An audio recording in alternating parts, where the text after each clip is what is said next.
Twin tower में 900 apartment थे जिनकी मार्केट वैल्यू लगभग 700 करोड़ रुपए है।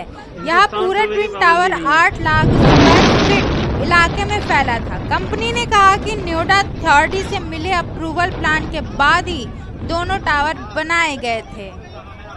नोएडा का ट्विन टावर ध्वस्त हो गया। टावर बनाने का काम रियल्टी कंपनी सुपरटेक ने पूरा किया। भ्रष्टाचार की शिकायत मिलने के बाद मामला पहले निचली अदालत में, फिर हाई कोर्ट और अंत में सुप्रीम कोर्ट गया था। सुप्रीम कोर्ट ने इसे तोड़ने का आदेश दिया और रविवार को इसे 12 सेकंड अंदाजन में ध्वस्त कर दिया गया। इस घटना के बीच सुपरटेक ने एक बयान में कहा है कि टावर ध्वस्त होने से 500 करोड़ रुपए का घाटा हुआ है। इसमें टावर बनाने से लेकर ब्याज का खर्चा भी शामिल है।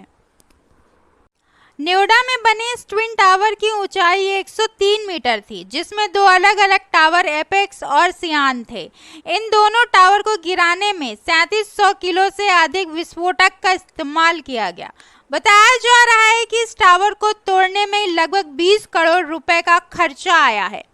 सुपरटेक की तरफ से जारी एक बयान में कहा गया है कि कंपनी को लगभग 500 करोड़ का नुकसान हुआ है। इसमें जमीन खरीद से लेकर निर्माण का खर्च, अथॉरिटी को चुकाई गई अप्रूवल फीस, बैंकों को दिया गया था ब्याज और ट्विन टावर में जिन लोगों को फ्लैट दिए गए थे उन्हें 12% के हिसाब से ब्याज का पूरा खर्चा शामिल है।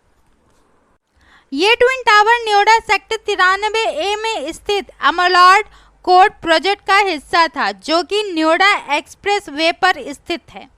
ट्विन टावर में 900 अपार्टमेंट थे जिनकी मार्केट वैल्यू लगभग 700 करोड़ रुपए है। यह पूरा twin tower 8 lakh square feet इलाके में फैला था। कंपनी ने कहा कि नोएडा अथॉरिटी से मिले अप्रूवल प्लान के बाद ही दोनों टावर बनाए गए थे। सुपरटेक ने कहा कि इन दो टावरों को गिराने का प्रभाव कंपनी की अन्य रियल एस्टेट परियोजनाओं पर नहीं पड़ेगा और खरीदारों को उनके फ्लैट समय पर मुहैया करवाए जाएंगे। दिल्ली के कुतुब मीनार से भी ऊंचा 100 मीटर की इन इमारतों को गिराने के लिए 3700 किलोग्राम से अधिक विस्फोटक का इस्तेमाल किया गया था।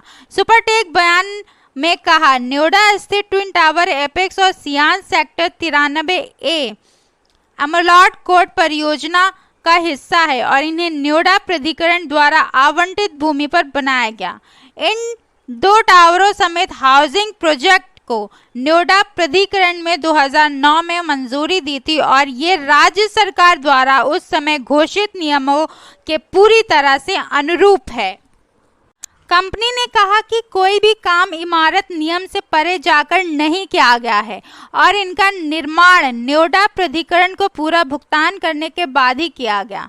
कहा, हालांकि सुप्रीम कोर्ट के निर्माण को तकनीकी आधार पर संतोषजनक नहीं पाया और इन दो टावर को ध्वस्त करने का आदेश दिया। हम शीर्ष अदालत के आदेश का सम्मान करते हैं और इसके अनुपालन की प्रतिबद्धता जताते हैं। मैं दीक्षा निगम, लखनऊ रिपोर्ट।